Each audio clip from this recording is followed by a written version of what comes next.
Main video 718. Subscribe to the channel. Hit that like button. You got something to say? Let's have a conversation.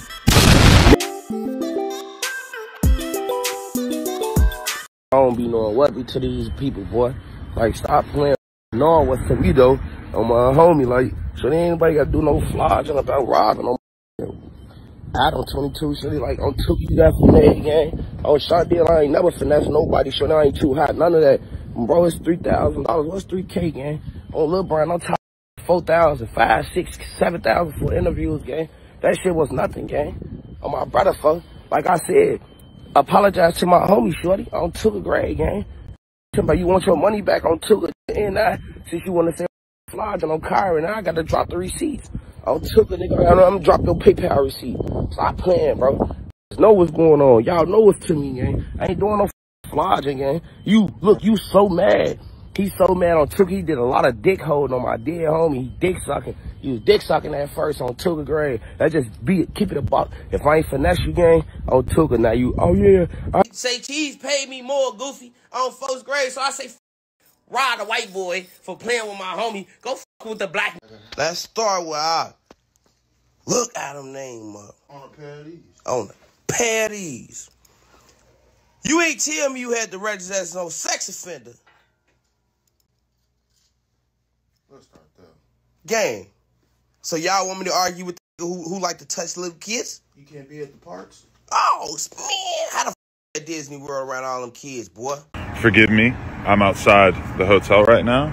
I was going to wait to say this on the podcast, but I forgot to say it when we recorded the episode yesterday and everything. But FBG BUTTA, clearly this dude is out of his mind, or at least like is such a clout chaser that he's doing multiple interviews claiming that he got all this money off of No Jumper, that he scammed us for money.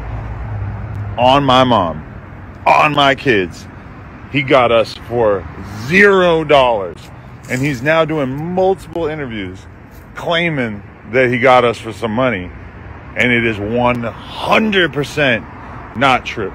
So I just wanted to get that out there. And then I'm going to continue this in 1 second.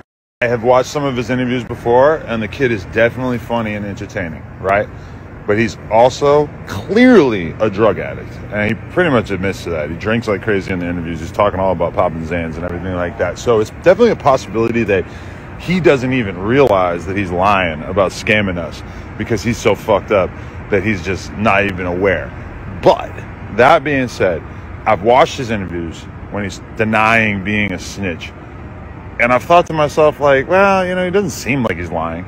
But then seeing clips of him talking about how he scammed us, I'm like, well, he doesn't seem like he's lying there either. So I think the odds of him actually being a snitch in this whole duck case and everything, to me, are very, very high. Because this kid is clearly some kind of sociopathic fucking liar and a drug addict. Possibly zesty. That's still up for debate. Yeah, and this is the other thing I wanted to say too, is that I actually had like a long phone call with FBG BUTTA a couple weeks ago before he was supposed to do the interview. And he was all like texting me and like making sure I got on the phone with him and shit. So I call this dude, I'm talking to him, and he tells me, like, I'm expecting him to say some shit about the Wooski thing and like, oh bro, you disrespected Wooski or whatever. I already knew what I was going to say to be able to, like, you know, talk to him about that, right? He didn't want to talk about that. All he was doing was just apologizing and swearing up and down that he was an honest person, and basically just telling me that even though he had missed our initial interview date, that he was going to make it up to me and that he was going to actually come to town and that he wanted to make sure that he got it done and how he would never scam anybody. And now he's doing a series of interviews where he's lying and claiming to have scammed us. Who scams by lying about scamming? I'm just saying, this kid, you can't believe anything.